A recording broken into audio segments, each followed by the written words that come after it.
Okay. Okay, I call to order the November 9th, 2021 meeting of the Oconee County Conservation Bank Board. I'm Emily Hitchcock, Vice Chair of the board, serving as chairman today in the absence of Andy Smith, the chair. Present today are Mr. Scuddy Walker, Mr. Charles Vanover, myself, and Mr. Ryan Keys. We have a quorum, and so the meeting will go forward. The first item on the agenda is the approval of the minutes.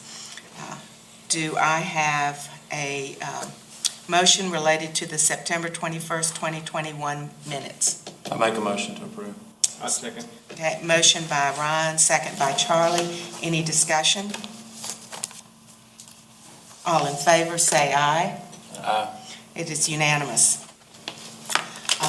Do I have a motion to approve the September 29, 2021 minutes? So moved. I second. Okay. Motion by Charlie, second by Scuddy. Any discussion? Ryan. Oh, Ryan, okay. That's okay. Any discussion? No, hearing no discussion, all in favor say aye. Aye. The treasurer's report. The treasurer is not here and the chair is not here. Normally, I would ask someone to read them, but we have some unfinished business from the last meeting. So let me, with the board's consideration, since Andy gave me the information, I will go through the reports and explain the old ones. We have several. The first thing we need to approve is the local government investment pool treasurer's report from July 31, 2021. The opening balance was $344,460.01. The deposit in reinvestment interest was $31.82. The expenditures was $10,000.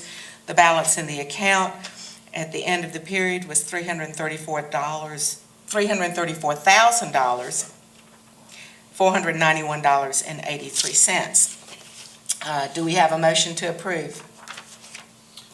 So moved. Second? Second. Okay. Motion by Charlie, second by Scuddy. All in favor? Aye. Aye. It carries unanimously.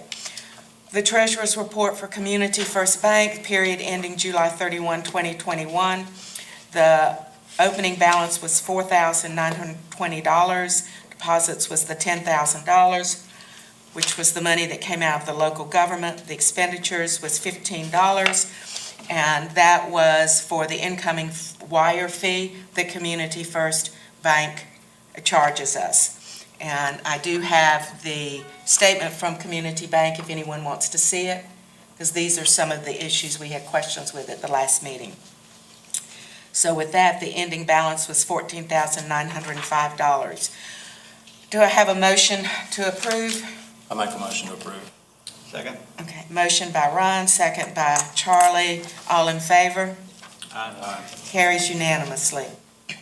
Treasurer's report for the period ending August 31, 2021. The opening balance was $334,491.83. The reinvestment was $29.28. The expenditures was $17,999, leaving a balance at the end of the month of $316,522.11. Do I have a motion to approve? Motion to approve. Second? I second. Motion by Charlie, second by Ryan. All in favor? Aye. Carries unanimously. Now, the Community First Bank account for August 31, 2021, which is one of the ones that created problems last time. The opening balance was $14,905. We had a deposit of $18,099.00. That was the question that we had last time. We have the bank statement, and it shows that the deposit was broken down as to the $17,999 that was transferred from the local government account, and then we had a $100 deposit, and I have the backup material on that, and it was a donation from David and Ellen Plump. They have been sent a thank you note on behalf of the board. So that answers the questions we had about that deposit, and the ending balance is $33,004. Do I have a motion to approve? So moved. Okay, motion by Charlie, second by Scuddy, all in favor? Aye. Carries unanimously. The local government investment pool ending September 30th, 2021, opening balance was $316,522.11. The reinvestment was $27,000.07, and the ending balance was $316,549.11. Do I have a motion to approve? I'll make a motion. Second? Second. Okay. Motion by Ron, second by Charlie. All in favor? Aye. It carries unanimously. The Community First Bank account ending September 30th, 2021. The opening balance was $33,000.04. The total expenditures was $18,000.19. I have the bank statement that explains the expenditures. That was $17,999 that was sent to the Horton Law Firm Trust account in anticipation of closing. I believe that would have been the Tyco Ida property. We can see when we get to that report to confirm that. And then the other $20 that was part of that expenditure was the outgoing wire fee the Community First charges the bank. The balance at the end of the time was $14,985. Do I have a motion to approve? Motion to approve. Okay, a motion by Ron, second by Scuddy, all in favor? Aye. Aye. Any opposed? Carries unanimously. The next thing on the agenda is the presentation by Dean Woods, President of the Foothills Community Foundation. We would like to welcome you, and we are really looking forward to hearing what you have to tell us. I do appreciate the opportunity to be here. I've had several conversations with Andy on the phone, and we've exchanged emails. I'm sorry he could not be here today, but understand those circumstances. And I think Andy has also had conversations with a recommendation I made to him of the head of the Greenville Community Foundation, who is Bob Morris, an attorney who heads up their foundation, and that just gave Andy a little better feel for who we are, the kinds of services that we provide. And that's basically what he asked me to do today, is to give you just a brief overview of who we are as the Foothills Community Foundation and the kinds of services that we do provide, for possibly some additional discussion and conversation. So my plan is to take about 10 minutes to share that information with you, and then to see if there are any questions that you might have that I could assist in trying to answer for you. This area is home for me. I can't tell you how many times and how many biscuits I've had from the Hardys down here. Heading on Main Street is heading up the road to the Chattooga to either camp out or to fish or to hike in the area. I grew up in the Easley community. That's home for me. And worked for 28 years at Anderson University as their Vice President for Institutional Advancement. And for the last 4.5 years, I headed up the Foothills Community Foundation. The motivation for me of moving over from the university after 28 years to the Foothills Community Foundation is the opportunity to work for an organization that helps build up social capital in the various communities in this area that we call home. I do have a little packet of information. If you'll excuse me, I'll pass this out. I think I have plenty for everybody.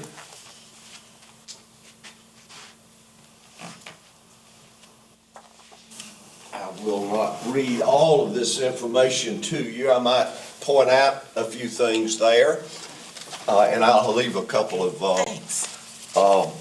spare here for Andy and any others that might be interested. I also have our annual report that we do once a year, and we do quarterly newsletters that's available if you would like to look at those. I get phone calls all the time from people wanting us as an organization to help them with the foundation of their home or their business. I might have chosen a different title for our organization as opposed to Foothills Community Foundation. A lot of people think we help with foundations on homes, but that's beyond our scope of work that we do. Foothills does tell you where we are and where we provide the services that we do. And that's for these upper three counties of Anderson, Oconee, and Pickens County. Community Foundation tells you who we are and what we do. We are a 501c3 public charity. We receive charitable gifts. We hold and manage those charitable contributions in behalf of the fund holders, the various donors. We have about 120 plus different component funds in our pool of resources created by individuals, by organizations, by special interest groups, etc., that want to address charitable causes or civic-related interest in a broader geographical area. We honor the wishes as an organization. I think it mentions on our general brochure there that we honor the direction and the wishes of our various fund holders. They direct the resources, the charitable contributions that we have for things of their interest and what they would have interest in accomplishing. Most of our funds and the distributions out of those funds stay here at home. Over 90% of the resources that we distribute stay within our geographical service area of Anderson, Oconee, and Pickens counties. However, funds can be distributed to any organization throughout the United States, or for the world for that matter. The only requirement that we have for the distribution of those funds is that they go to charitable purposes or civic-related purposes for the broader good of the community. Our foundation was chartered in February of 1999.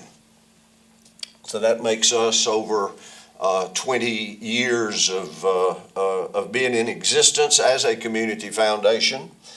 We're one of over 750 plus community foundations throughout the United States. The first one was being the Community Foundation of Greater Cleveland area. It was established in 1914. In South Carolina, we are one of 10 to 12 community foundations, and I say 10 to 12 is depending on how you count them. The oldest community foundation in our state is Spartanburg. It was created in 1943. The largest community foundation in our state in terms of assets is the Coastal Community Foundation located in Charleston. It serves all the coastal counties from the Georgia line up to the North Carolina line. Our foundation was founded by the late William Law Watkins. I'm sure some folks up this way would know Mr. Watkins, a little blue blood attorney from the Anderson area who was very familiar with the work of the Spartanburg Community Foundation. And so he set up $1 million challenge for the greater community, that if we would match it with additional resources, he would donate those dollars to help start a community foundation in our region. He did so for a couple of purposes. Primarily, he did it with the purpose he wanted to keep his charitable dollars at home. He believed that charity began on Main Street, and by that he meant charity begins close to home, and supporting those organizations and those programs that we personally know about and we personally are involved in. And plus, it became a way for him and for other individuals to do some financial planning as well. As a 501c3, contributions to our organization are tax deductible contributions. As a community foundation, we are affiliated with the Southeastern Council on Foundations.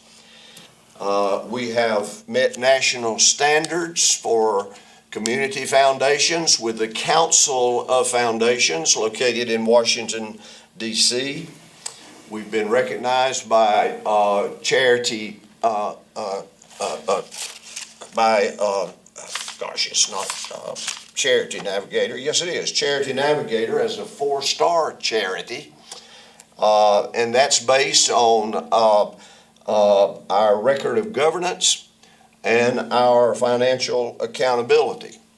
We seek to be transparent to the communities that we do serve.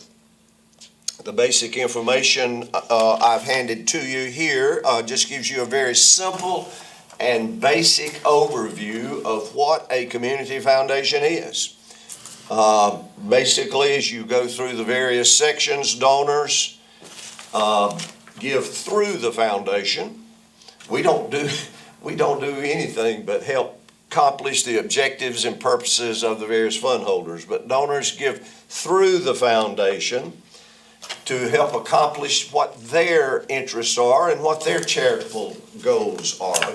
They give all types of assets, whether it be assets in life and or death. Mr. Watson's $1 Million Challenge came as a bequest. He intended it to be a lifetime gift, but it took a while to meet his challenge.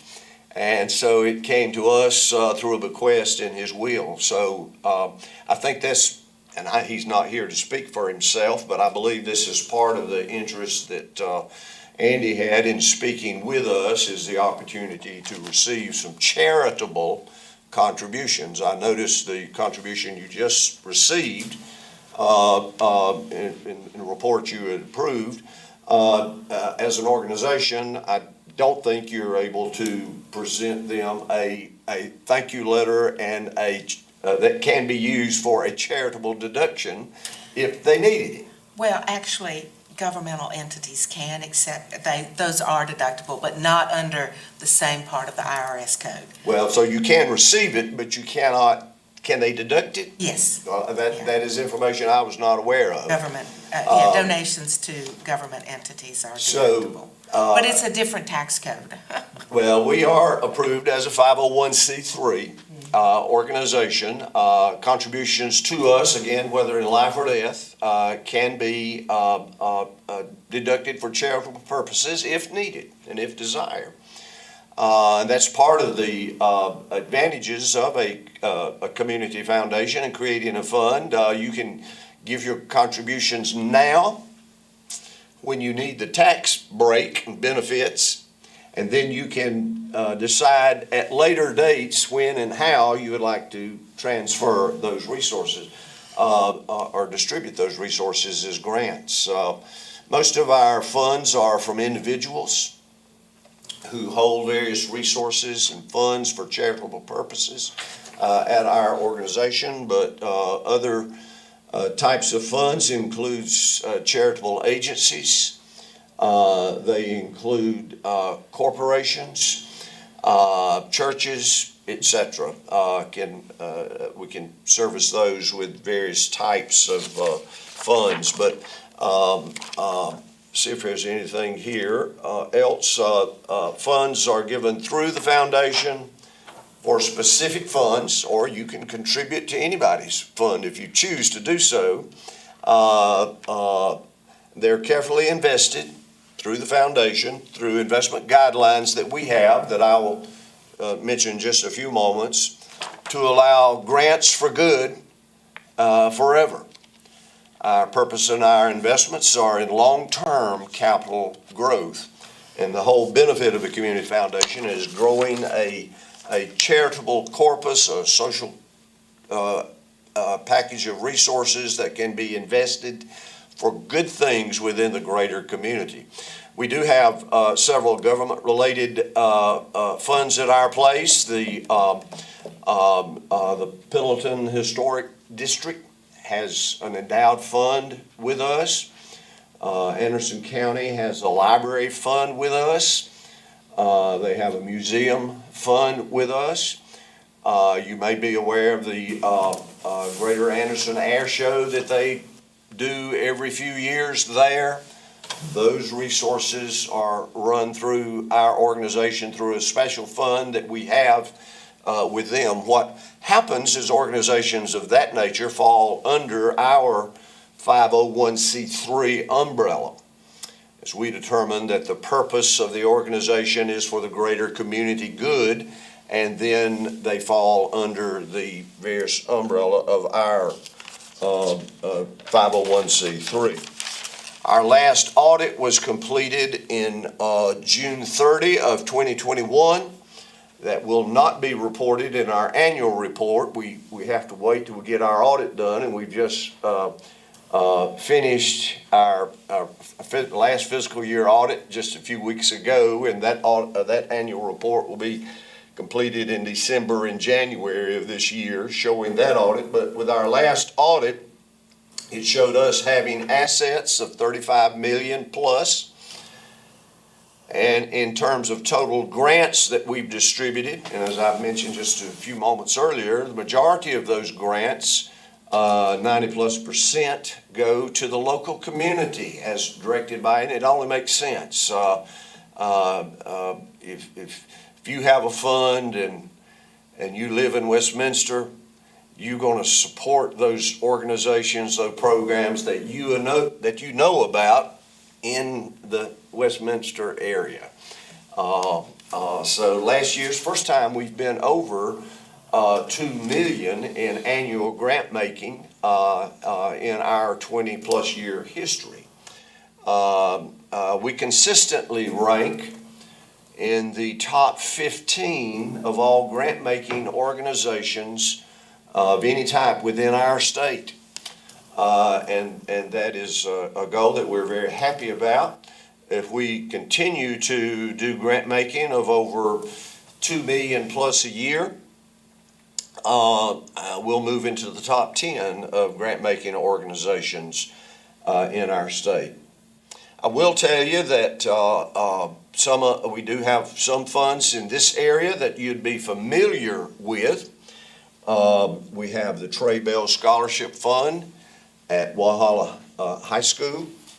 We have the Bill Barnett Scholarship Fund at Walhalla High School.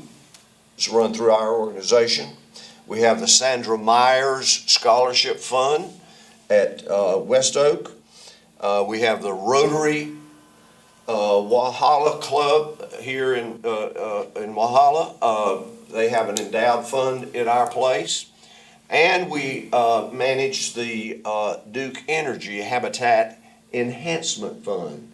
Their HELP program is run through our organization. Many of you probably know it's for habitat enhancement program enhancements in the Kiowee-Toxaway area. As an aside here, how Duke does that is if you own property on the lake here and you pay an annual dock fee, that dock fee permit cost comes to our community foundation and is deposited into the Habitat Enhancement Program fund that we have for them. Of course, you don't get a charitable contribution for that, but they use those resources for those charitable purposes. We have several funds that do somewhat similar kinds of work that y'all have interest in and that y'all do. We have the Upstate Land Conservation Fund that helps with conservation efforts of properties throughout the general upstate area. We have the Upstate Forever and the Savannah River Keepers Fund at our place that deals with water purification efforts primarily in the Anderson County area. We do several park funds, both in Anderson and in Easley. As I mentioned, the Pendleton Historic District. Our fund management said we have, our funds are pooled together in a component, as a separate component within our greater pool of resources. Those funds are primarily under the management of Goldman Sachs. We have a finance committee that regularly reviews our fund performances. They've created investment guidelines that I've shared with Andrew, and he may like to share copies with you, or you may have already done so. But if he hasn't, he's got a copy of our guidelines that are reviewed regularly by our investment and finance committee on our board. By the way, we do have a local volunteer board of directors. It's made up of a cross-section in our community from individuals from the president of Anderson University, retired CEO of ANMED Health, retired city manager of Anderson, several accountants, several attorneys, folks that can indeed help us and guide us in our work. Anybody from Oconee County? I'm sorry? Is there anybody from Oconee County? We have had from Oconee County representation on our board. We don't presently have, primarily interest. Our board meets 10 times a year. Our offices are located in Anderson. Our former members that you might know up here, Rosemary Bales has been a former member of our board for a number of years and was treasurer of our board when her term expired, and she wanted to take time to stay home and take care of Lamar. Lamar Bales is a former member of our board as well. Of course, I understand is having some health-related issues these days. Charles Dalton with Blue Ridge Electric, Blue Ridge Co-op, is a former member of our board.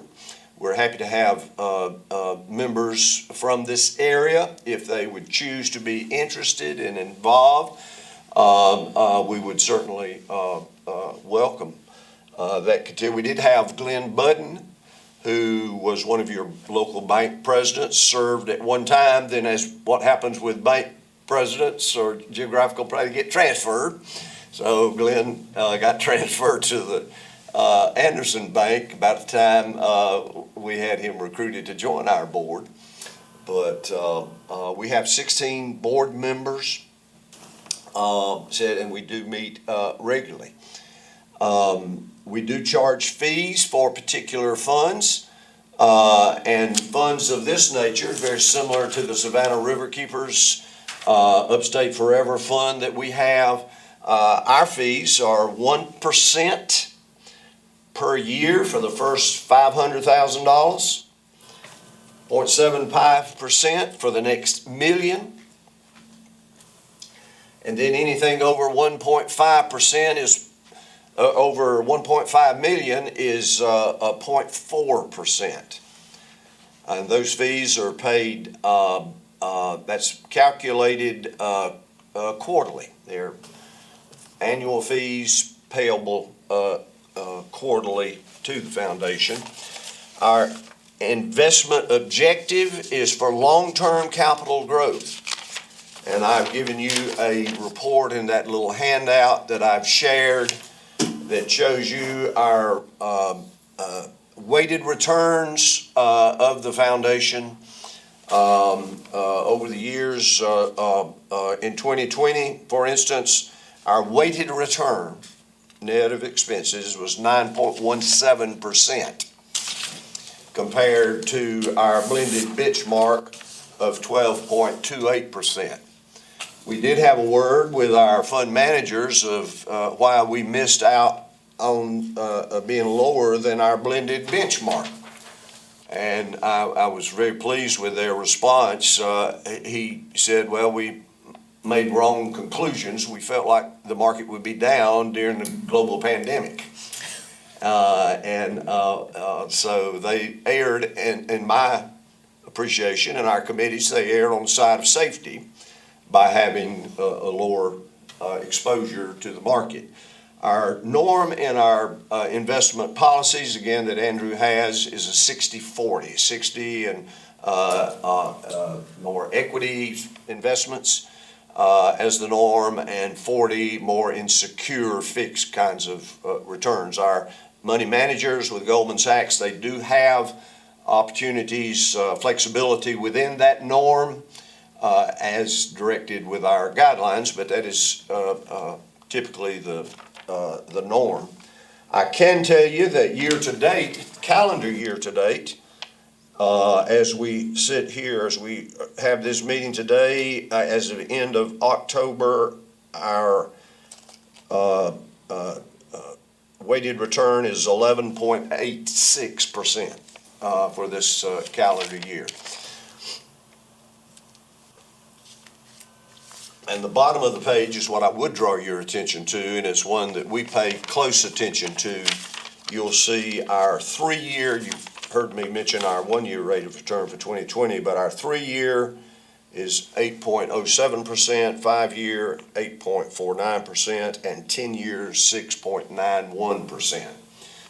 So you can see we're not out to have an aggressive portfolio that we but our purpose is to hold those capital resources securely and have to meet the charitable needs in our community now, whatever those might be, and then to have a growing corpus of funds that would meet the charitable needs in our community in the future as well. So that being said, we are very much interested in growing our asset base. As we're here today, I can tell you that most likely within the next 3-4 years, because of some planned gifts that we have in place that are irrevocable, that we'll have assets in the 50 to 60 million range.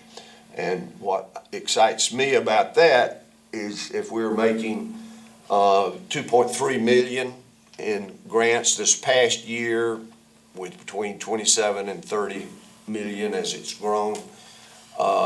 When you grow your asset base, that's just more dollars that you have available going out back to the community. So hopefully that gives you a general a thumbnail sketch of who we are and what we do. On the brochure I've given you, you see our contact information. There's just 2 folks in our office. Cindy Kibler works with has done so for about 19 years, works with our donor base. I try to provide the leadership for our organization. We're at 907 North Main Street there in Anderson. And I've talked to our fund managers. If you would ever like to have any report or to question them about our asset mix, they are local. So we are all local. We're not up in Charlotte or Philadelphia. We're here to assist if and as we can. Questions that I could answer? Regarding your fee structure, you said 100 basis points for the first 500,000, and then it goes to 75 basis points for the next million.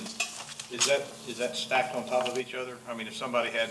Yes, it does. We would charge you first, for the first 500, We would, look back over so I can be clear, we'd charge the 1%. And then anything above that would be 0.75%, for the year, it's just stacked up. And then the fee on top of that would be 0.4% after the first $1.5 million. So it does stack. Right. That's question number one. Question number two is that the grants that you make, do you only distribute the income off of the portfolio less your expenses? Depends on, I'm glad you asked the question. You write these notes to cover things and then you overlook them. Depends how a fund is set up. Our board does, and I use the word recommend, for those endowed. We have two types of funds, basically. They can be endowed, and as you know, endowed are it's just spending the earnings above the corpus of funds, and endowed means for perpetuity. Our board does recommend spending policies for folks. Most of the, and I use the word recommend, doesn't require, but recommends a spending policy. Typically, it's around 5%. During more tighter market conditions, it can drop to 4.5%, 4%, just depending as a recommendation.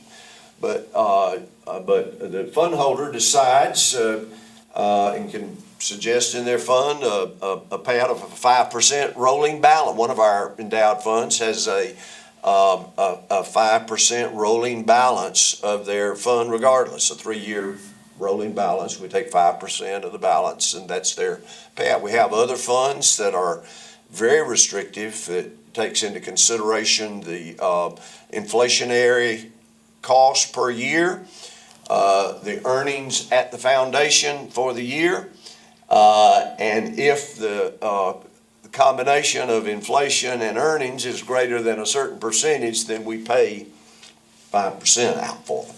So it's more of a true endowed fund, but you can set up in your particular fund how you would like the payout structured. Is it determined year to year, and as a board or as a group you determine what kind of payout or draw you would like to make on your fund, or is it established that you're going to take a rolling balance of 5%, 4.5%? Would you take into consideration recommendations from the foundation in terms of what your spending would be for a particular calendar year? That can be set up or established within the fund agreement. What we do is provide a very flexible platform. Everybody has different objectives and purposes. We provide a flexible platform, and then each fund has their own fund agreement to give us guidance and direction of how to handle those resources. Our board meets to approve recommended grants. And when I say approve, they don't get together and decide, oh, we do like what Duke Energy is doing with their fund. All we do is ratify that indeed the distributions are being spent according, grants are being made according to the direction in their fund, and being used for those greater charitable purposes that's intended in our grant making. For individuals who have donor advised funds, so they can only go to 501c3 organizations. And so part of our ratification of our board is to, we have across the political spectrum. We have individuals that are interested in lots of causes, from very conservative organizations to more progressive organizations. And it doesn't matter, as long as they are an approved 501c3, then that's what our board ratifies. Yet this grant is going to an approved charity or to the purposes outlined in the fund agreement. This grant is going to take care of those purposes. For instance, Your organization actually facilitates the transfer of those funds. We can, we do, that's what we do. And we can make the contributions if either to a vendor or back to the organization, and then y'all distribute those funds according to y'all's direction. For instance, with the Greater Anderson Air Show,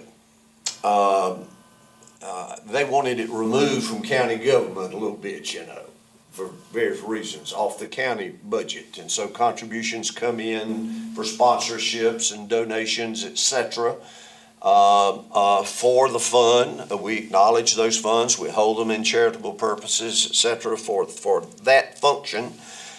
We can either pay the vendor directly, off of, they have a named person that can direct resources. We can pay the vendor directly, or we can submit those contributions payment back to Anderson County, who then pays the vendor. So that's whatever the organization would choose, and it can be a combination of both. For instance, we have the animal shelter at our place, Paws Animal Shelter. They're building a dog park. And we've paid funds for the vendor who's doing the work at the dog park. Of course, the only way we'll distribute resources is with written request, either hard copy or email, that gives us the validation and to pay a grant. If it's for a vendor, then we like to have a receipt. This is the receipt. Please pay Smith Construction Company, etc. And we can pay that directly if you choose, or you can request a grant back to the organization. Anderson County Library, for instance, would request a contribution back to the library, or the museum, this more recent one. They're doing some Andersonians at War display. And so we can pay that back to the museum, who then uses it for their purposes as an organization. Okay. Just so I understand, your purpose of your presentation to us today is, and nothing sacred about the percentages, just to be for illustration, about 75% of the reason you're here today is because Andy has a desire to have an endowment for the board. He does. That's what I've understood. Right, which conceivably you guys could manage on our behalf under. I think that is the purpose that Andy reached out to us, is to see that you could, there are ways, I have my savings account, money market funds, et cetera, and there are ways to have a growing pool of funds as a different management opportunity. Okay, well. I was wishing Andy was here to explain exactly. Yeah, And I kind of assumed the same thing. I was Yeah, like, that was my overall general assumption. Like I said, that's my concept of 75% of your reason to be here. Another 20% of your reason for being here is that, there's potential for individuals and others to. Almost certainly, we're like to. That's A true. marketing function, if you will. And then, I guess the other 5%, maybe, and herein lies my basic question is there opportunity for this board to receive funds from any of the monies that you manage for conservation purposes? Well, I would have to do two things. Yes, that is that opportunity. I would have to do two things. I'm not clear. I would have to check with some of our lawyers and our CPAs. As an organization who manages resources, our fund holders can only support 501c3 charitable or a variety of that. So we would have to qualify that this organization, as y'all fall under the tax code, that's what guides us and what we can do, that you are eligible to receive a contribution. So if indeed you are eligible, given y'all's particular tax code, you could make that. Now, the benefit of falling under our 501c3, you would be eligible. Somebody that has a fund with us could then make that contribution out of that fund or a transfer over to this particular fund if they wanted to. Okay, thank you. And I apologize for not making it clear to the board members. He was here at Andy's request to address the issue of how to get an endowment because we cannot do it under the changes to the ordinance that Andy has discussed with y'all don't seem to be viable. And David's here, and As I'm an sure alternative. yeah. So, well, Dean is here to explain an alternative, and David is the county attorney who may have some questions before we get through. Sure.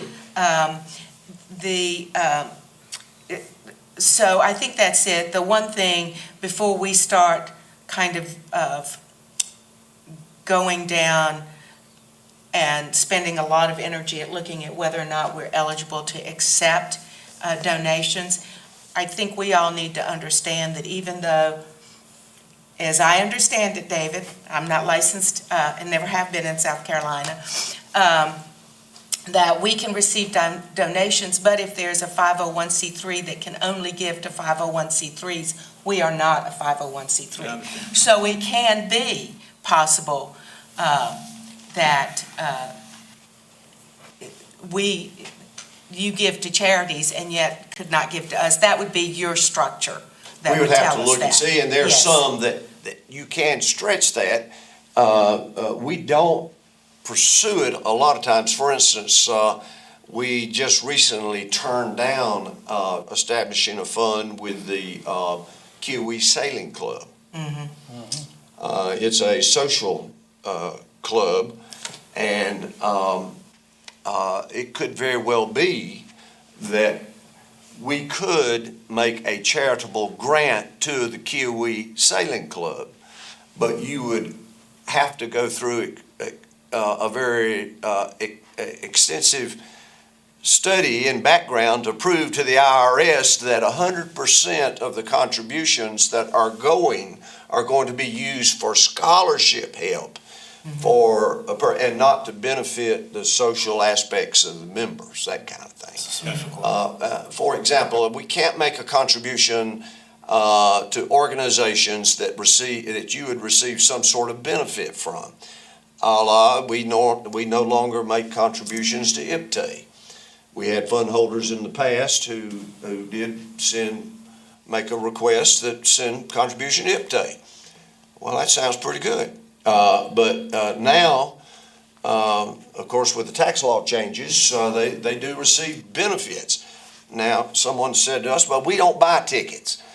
Well, you're still offered the benefit of tickets and parking.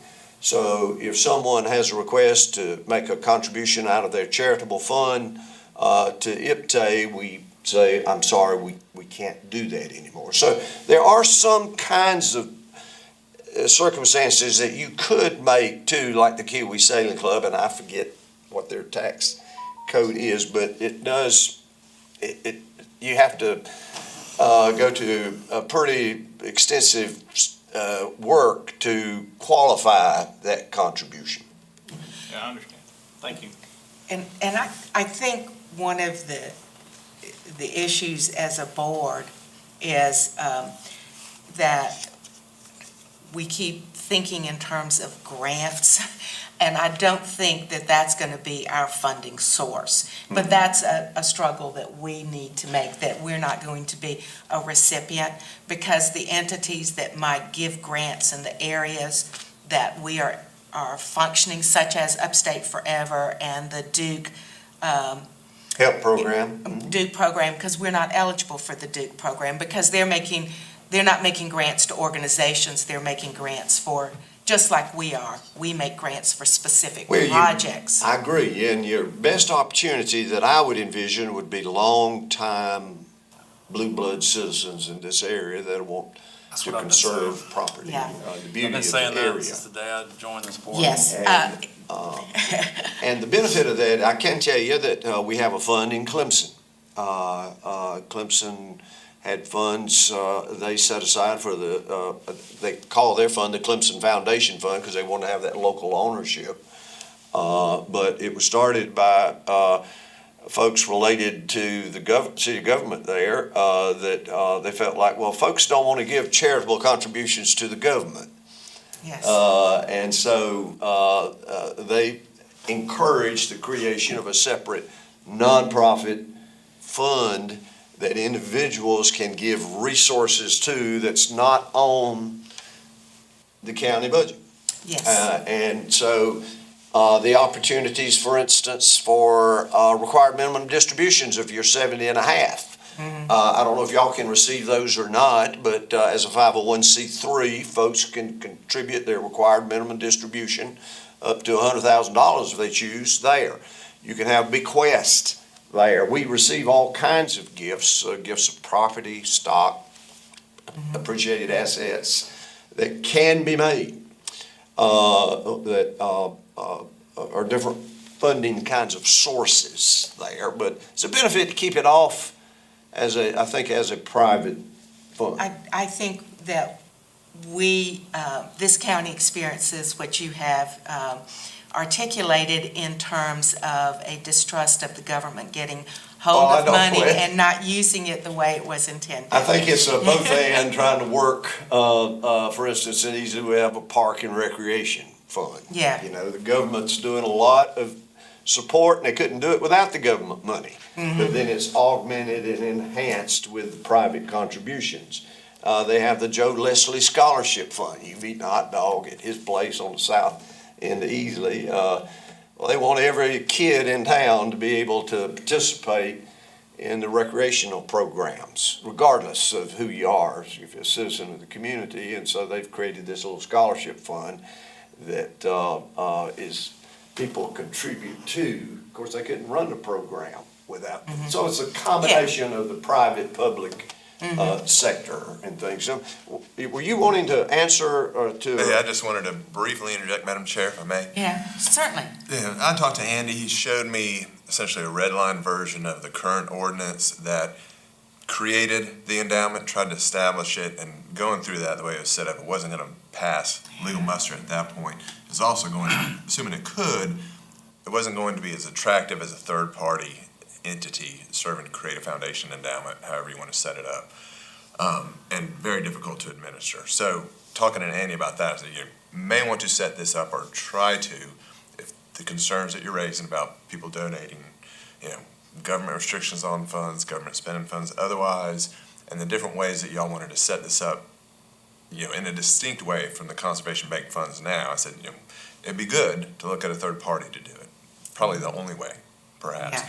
And so that was the whole reason. I looked at one of the template agreements that the foundation puts forward, and it looked very solid. It could be tweaked, and as Mr. Woods has outlined, could be tailored to work with the bank boards. And it's just one thing to remember is the bank board, or the bank itself, doesn't have an independent existence from the county. You're not an entity, not a thing, so to speak. It's a division, a board of the county. So it's all within the county, and I think there was some desire to make that a little bit discreet from the county, and, you can only get discreet by Well, going the county, fully the outside. council would still have to approve what we Yes. propose anyway. Yes, I mean, because no we matter can't if act the funds are independent. coming from a third party or from the Duke Power.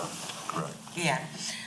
Well, I'm glad you said, that was one of my things, so, was whether or not there was a sample fund agreement that I could share with you and Randy, so, I mean, Andy. Well, he shared one But with you've me, too. already gotten it, so, and I'm hoping, the standards for accepting the fund holders, do you have, you've articulated that you don't just accept everyone who says, hey, I want to. I can tell you, our board does have to approve all, and by approve, ratify is probably the better word, all grants that go out the door, ratify. We do also have to approve all new funds that fall under our umbrella. And I can tell you the standard for approving of funds of this nature, and we have several, like the Pendleton Historic District, the Anderson County Library, the Anderson County Museum, but the basic qualifier is that it benefits a broad section of the general public, the population. Okay. For instance, the Anderson, both the Greater Easley Chamber of Commerce and the Anderson Chamber of Commerce have funds with us for their leadership programs. That they do various projects that benefit the greater population within the community. And yes, I am very much interested in the marketing aspect. What motivates me and would be us is, people just don't know who you are. And so once you begin to grow a pool of funds or a corpus of funds in a geographical area, those resources are going to stay within that geographical area in terms of the grant making. So if you want to fund your Meals on Wheels program up in Oconee County, Walhalla, and Westminster, guess what you're going to need? You're going to need people who have funds created that know about the need and are hands-on with it and know people there, and they're going to fund those kinds of programs up in those geographic. And that was my motivation of leaving Anderson University in the latter part of my working career, how wonderful it would be to create a larger corpus of funds in the Easley area to benefit those charities in that community. We have some fund holders there that have donor advised funds that support the Easley YMCA. Well, you're not going to be an Andersonian and send a check over to the Easley YMCA. You're going to support your local YMCA. So that's the motivation that we have. I can tell you a wonderful example. I mentioned earlier the Coastal Community Foundation. It's the largest foundation of any type, even larger than Dabo's, down in Charleston. But they had a Their donor. assets, do you know? Do what now? What are their assets, do you know? Yeah, they're a little over half of. They're 500 and something million in assets. There are 12 community foundations across our country that have assets in excess of $1 billion. The closest one to us is the Foundation of the Carolinas in Charlotte. They have well over $1 billion in assets, but Coastal had a donor that came to them and said, "I have $10 million. The only requirement that I have is that if I invest this through your foundation, I want to have a local presence in Beaufort County, and I want it staffed in Beaufort County. Would you be able to do that?" And yeah, we'd be glad to do $10 that. million will do it. Our benefit is not, we're a two-person staff. We want to maintain our charity navigator, 4-star review. We keep expenses low. We got 2 of us. But the more social capital you can put together in Westminster and Walhalla, those monies stay in Westminster and Walhalla in terms of the grant making that's going out the door. Well, I appreciate you being here today and informing us about this. I, for one, had no idea that such organizations even existed. Well, there you go. It's concentric circles. We got started, the rock got thrown in the water down in Anderson, and so therefore, most of our funds are there. I will say one last word unless there are other questions. There are. Well, plenty. I'm happy to They stay know as long me. as you want, but I do think an opportunity of things that could help grow your pool of resources here are these required minimum distributions as best way in tax planning. Folks could make those required minimum distributions to this fund as a 501, as a charitable organization. As a fund, you can do up to $100,000 a year. But the IRS does not allow, and I would quickly mention this, if you had interest in creating a donor-advised fund, you're not allowed to use, under IRS restrictions, a required minimum distribution to fund your donor-advised fund. You can fund other types of funds, including a conservation bank fund with required minimum distribution, but you could not use that to go into your donor-advised fund. Which for our purposes here is not an issue. Yeah. I do have just a few questions. One of them is, I assume, perhaps erroneously, that there is an application that would have to be filed if we decided we wanted to. Not really. We do not use an application process. What would happen is that if you decide to do this, I would work with whomever you would, I would assume it would be with Andy, in collaboration with your county attorney, With David Ray. to develop a draft initially of a fund agreement. And I'm assuming once we have that fund agreement approved with us and then with the county, then it would need to be approved by you, and then it would be executed. It would just be the process. I would say that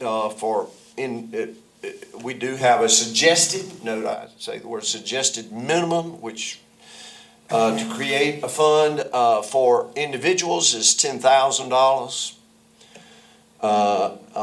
as a suggested minimum. You don't have to be as rich as Dabo to have your own charitable fund.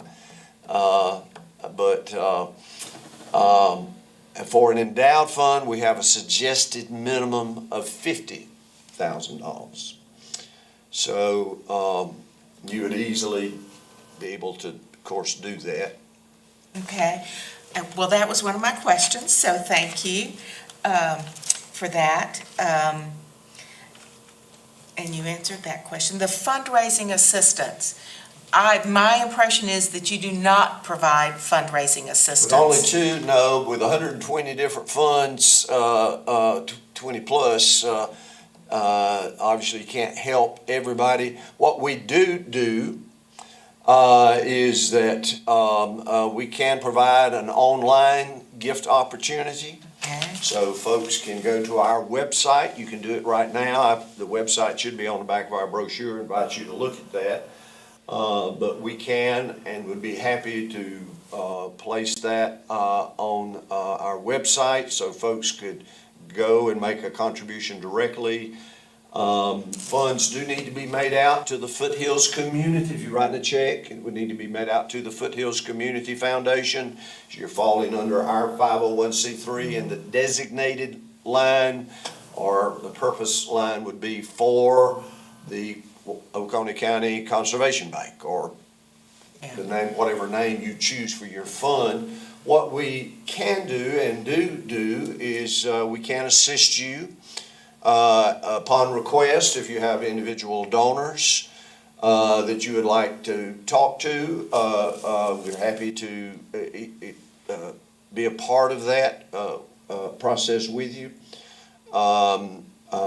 If you have financial advisors, attorneys, or CPAs for individuals who need to be in touch with us, we're happy to collaborate and work with them as well. Okay. The online donation opportunity just raised a question for me. Would there be a way, if the county agreed to have that link on the OCC website also, the link? Yes. You understand what I'm saying? I do, you do too. If we had. We're happy to be linked Okay. other ways, yeah. Okay. By the way, and that is a PayPal account that we have Okay. through our online, and they do charge, 2-3%? Whatever, yeah. To make a credit card contribution through Yeah. PayPal. Okay, I think you answered most of my questions as you went through. I would like you to leave, one question. is there a cost of transferring the funds? If we had if the bank had an endowment through y'all, at the time we were ready to issue a grant, then the easiest for me to explain this is right now, all our funds are in the state investment pool. Yes. We get the money from them, they send it to us. They do not charge us for that transfer. We leave it in the Community First Bank until it is ready to close, and at that point, it's transferred to the trust account of the closing attorney, and we get a charge through our local bank for the wire transfer, but not for that initial one. So that's my question, is there, do you know if there's a wire transfer charge when the money would be conveyed to the bank? From us, no. Okay, All of our charges, there are no additional fees, there are no processing, there, other than our basic fee per year payable quarterly. right, okay, And that's the reason we charge a fee, is to cover our related costs and expenses. For instance, if we get a contribution from an individual, no matter the size of it, that's restricted for your fund, we would send them a acknowledgement letter that we've received X amount of dollars or this stock gift. We can provide you that wiring instructions for stock gifts, et cetera. But we send them an acknowledgement, and we send you a copy of that acknowledgement. So you'll know that we've acknowledged to them our receipt of the gift and that we've placed it within their designated choice of being your fund. And so there's no additional cost other than that one basic fee from us. If it gets to the point that we're getting so busy and it's taking a lot of time, we might have to come back and chat with you, but no. okay. Oh, well, that Madam is. Chair, if I could, I'm sorry, I have to head back to the Oh, office. sure. Do y'all have any more questions for me? Did you have any more questions for No, he Dean or answered them anything all, you and wanted to share with I was us? versed with what he had before, so no, I'm good. Okay, All right, okay. all good. thank Thank you. you. Appreciate your being here. Absolutely. I would like, and Jennifer, I don't think since he handed this out, does this have to, this will go in the backup materials to the thing? Okay, I think if it's not too much, I know, I would like to have the annual report, I've got 2 copies here. okay, and I would share it with, Andy's probably already gotten it, but if he hasn't. I don't know if it's online. If anybody would like to go, we do, one of our objectives, we are a community foundation.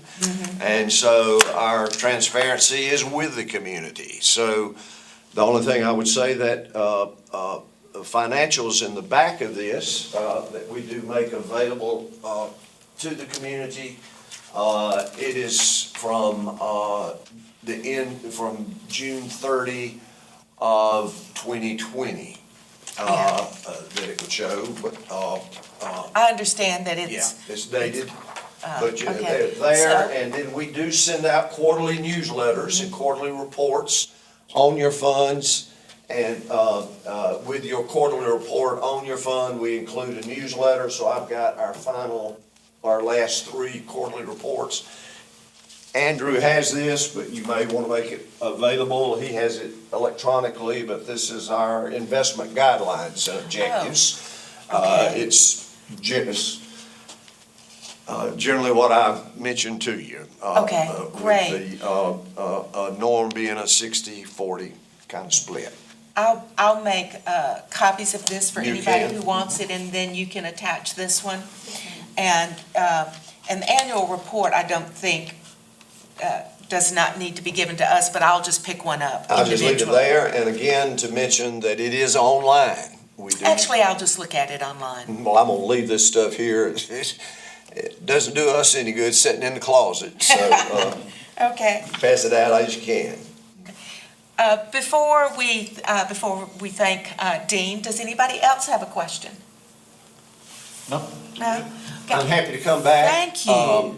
Those that know Rosemary, I think Lamar might be beyond, but you can speak to Rosemary and, but we're available if you need us back up this way. I've met a lady here, I don't know if she's still here, used to be a grant writer for the county, was interested in police dogs and stuff. I forget her name. Anyway, I'm happy to come back. If needed, I've been to the Rotary Club here as well, so, if you need us back up to answer any questions, whatever, happy to come. Well, thank you. We really appreciate it, and I think I can speak for the board when I say it's been very informative. I hope it has. It has. I hope it has. Yes. Thank you. Thank you so Thank you. much. I'm gonna leave all this to you if you. Okay, that'll be great, yes, thank you. Okay.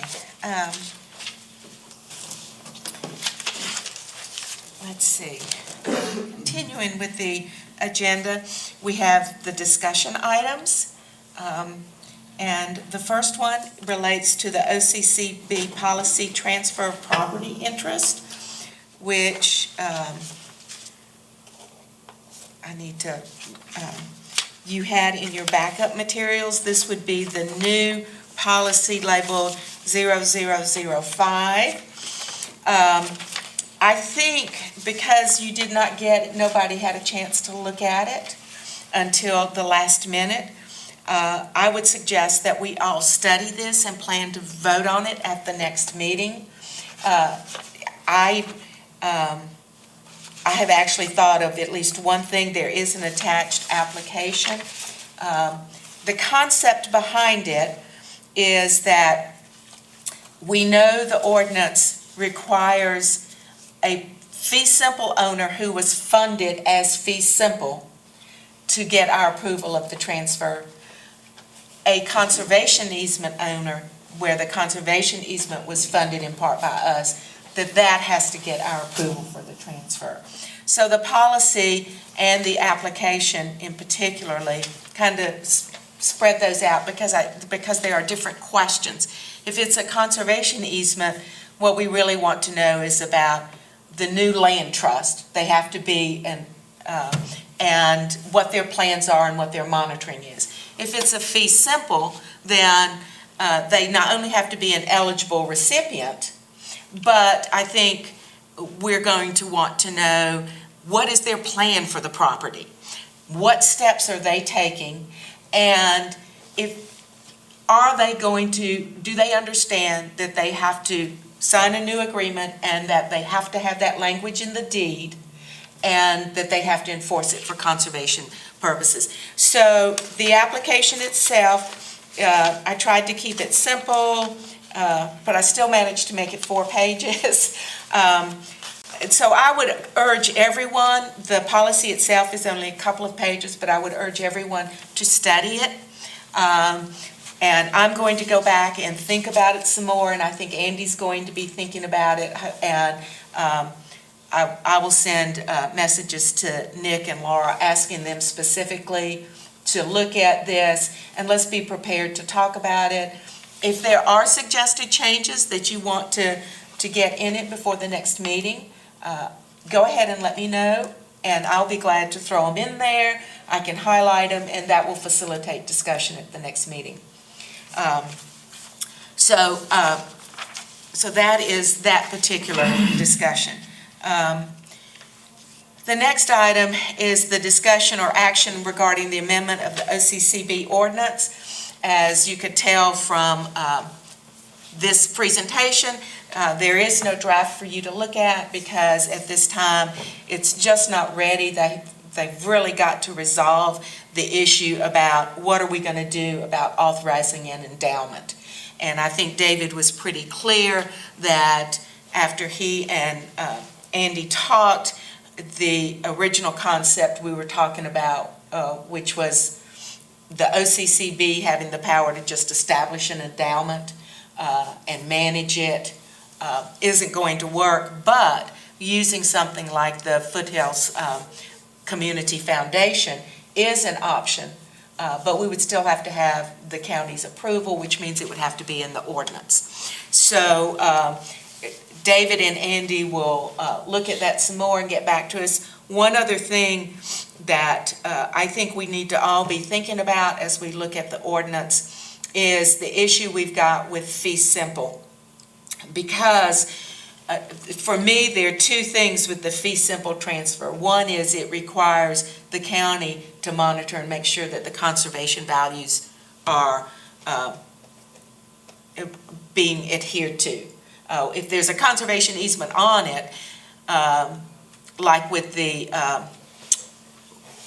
what was the one we approved last time? The Crawford Mill. Like the Crawford Mill, then that, because there's going to be a conservation easement, even though we approved fee, we were funding fee simple, the county can kind of feel comfortable that the people holding the conservation easement are going to enforce it. But with something like the Chapman Bridge, Oconee Bell, for example, that does not have a conservation easement. So we need to think about, while we're looking at the ordinance, do we want to require that they have a conservation easement, even if we're funding fee simple? Same with the Lyles track. Yeah, and same with the Lyles track. We've got several, we have funded several fee simples at this point. But while we're looking at the ordinance, I think we need to look at, do we want to change that in the ordinance? Do we want to continue accepting applications for fee simple? I mean, is that, as a matter of policy, something this board should continue to do? Another alternative that I thought of was that we could say, we can fund a fee simple if you're buying it, but simultaneously you have to put on an approved conservation easement. That's what I was gonna say. And we need to be clear, if that happened, like with the Crawford Mill, we would never approve a transfer of the conservation easement holder, but we would approve the fee simple. So, and the advantage for the applicants is, if they're actually having to buy the property, they're spending a lot more money than they are on a conservation easement.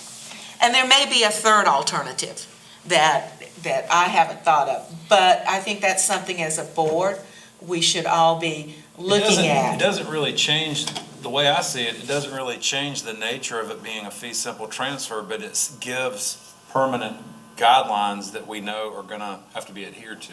Exactly. Yeah. Mhm. So Exactly. financially speaking, I don't see it being very different for us, but I'll sleep better at night. Because some of this stuff is kind of, Yeah. you know.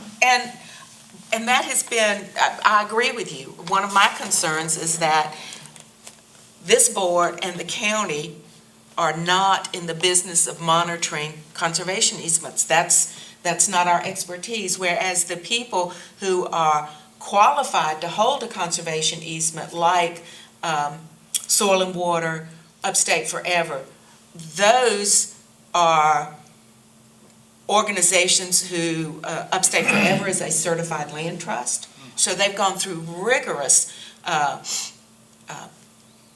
oversight and annual accreditation.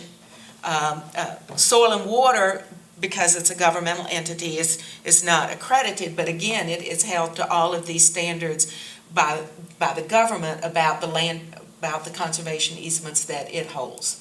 So, so that's kind of my thought, is it takes that worry. And while we're looking at this, I would like to bring up something about the emails related to policies. I should have brought it up under the OCCB policy transfer, but what we have an issue right now because our forms and policies all have Katie's address on them. And we, obviously, her email address is no longer valid. We now have Jennifer. Rather than, I would like, I guess I would like to make a motion that Jennifer explore with the county the possibility of getting an OCCB email address that would never change, with the idea that as each liaison changes, they can just forward those emails to their address. But that way, I'm going to have to redo the motion because all of this shouldn't be in the motion. I've gone into discussion now, okay? The motion is that Jennifer asked the county if the OCCB can have a permanent email address that does not change. Do I have a second? I second that. Okay, motion by Emily, second by Ron. Now, my idea is, that way applicants don't have to know that we've had a change of liaison. They email the same thing for everything, and internally, that can be forwarded on automatically to whoever it goes to. It's the So, same for us. We're only here for 2 years. yeah, And it doesn't need to, it needs to be an email, a kind of a permanent, long-term. yes, have a permanent email. So I would like to make that, so, any more discussion? Okay. Hearing no discussion, all in favor say aye. All right. Aye, it's unanimous. If you can report back at the next meeting. The update on the approved projects, it lists Tycoida and Whetstone Hill, but let me go through. Tycoida, you had in the backup materials, but just a reminder, did close on November the 2nd, and that was the $17.99 that we had withdrawn. Peggy Moore is actually the other one that closed. That was the $10,000 that had been withdrawn from, and it closed on October the 7th. We have still pending the Whetstone Hill and the Crawford Mill are still pending, and those funds, I don't remember, I'm not going to make that statement.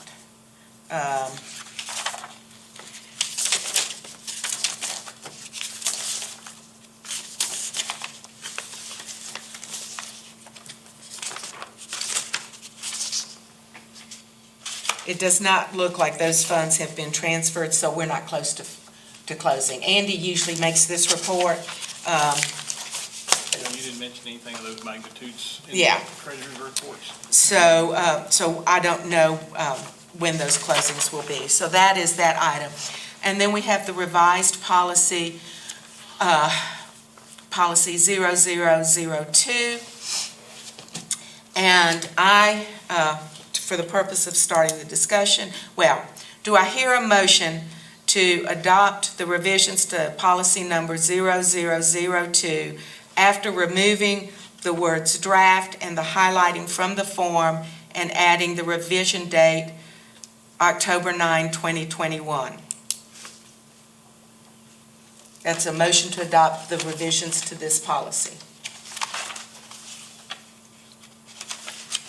This is the bank account policy.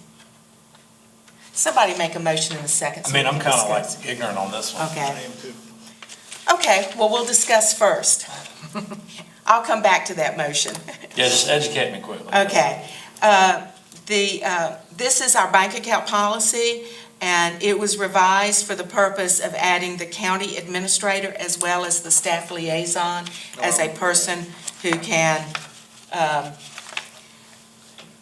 do the checking account. I remember now. and I'll make a forms. motion. Yeah, I second Okay, that. so, do I need to repeat the motion? Okay, thank you, Jennifer. I have a motion by Charlie, a second by Ron. All in favor, say aye. Aye. Opposed? No opposed, it carries unanimously. Okay, in conjunction with this revision of this policy, I wanted to throw out and for folks to think about whether or not they want to renumber the policy since it's a cumbersome numbering system, but we are not going to discuss it or act on it at this meeting. But just be thinking about whether or not that's something we should do at the same time that we go through and change the new email address once we get it.